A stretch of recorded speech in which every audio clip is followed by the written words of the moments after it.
một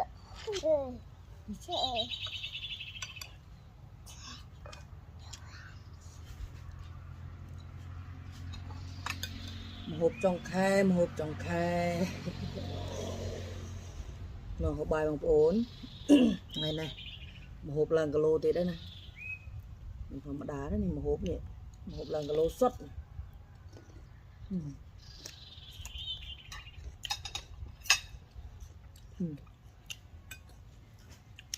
trà xiềng ở đây một hộp trong khe này. Cái ruột đặt cùng tia ngắn